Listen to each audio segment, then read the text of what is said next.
Soft tissue fillers are things that can be used to fill up areas of the face in general that are either lacking volume congenitally, or that's just how you were born and that's how you look, or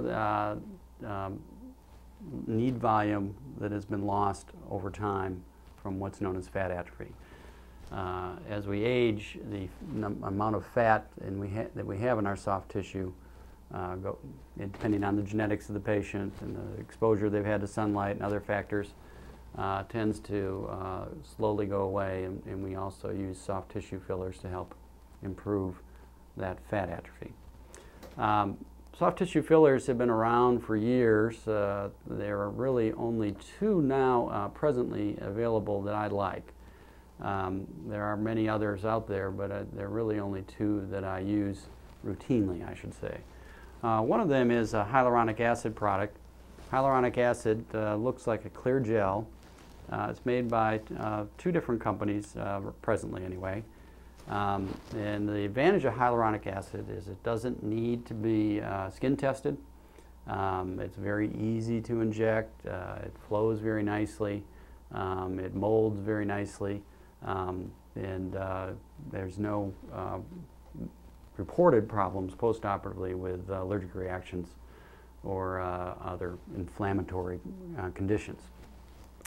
The disadvantage is it doesn't last as long as I'd like, but you know, that's always been a problem with soft tissue fillers, finding one that works really well and lasts a long time.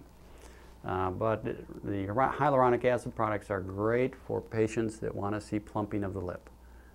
For patients that have a thin lip or starting to see some of that, those radial lines starting to form in the lip, I prefer the hyaluronic acid products for improving the lip area.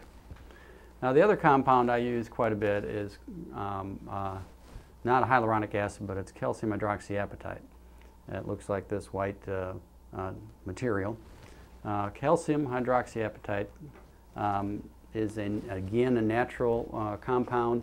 It's been around for a long time in medicine, but it's only been in the past year or so that it's been FDA approved for facial soft tissue augmentation. I've personally been using it, however, since 2002, since I was part of the company's medical team that was evaluating the product. Now, the advantage of this product is it lasts about a year, maybe even a year and a half, depending on the patient, which is better than almost anything that's been on the market in the past. The other advantage is that it can be used to help patients that have soft tissue atrophy, so patients that have fat atrophy over time. So I use it a lot for patients that are developing deeper folds in their cheeks, developing that hollow look under their eye, patients that are losing a little fat in this area, patients that have a little howling in the jowl area. A lot of those patients might be better off with surgery, but there's some of those patients that don't want to undergo a procedure, and then we do have this alternative that we can offer them. We even call it a 3D facelift, even though it's really kind of not a facelift. It's kind of just trying to hide what happens in the mid-face and jowl area over time. So it's a nice procedure. Patients are very happy with the results, and it is something that can be done in the office. The last filler I want to talk a little bit about is silicone. Liquid injectable silicone is something that should only be used sparingly for cosmetic work, and it has to be used very carefully because it's a permanent filler. But I found if you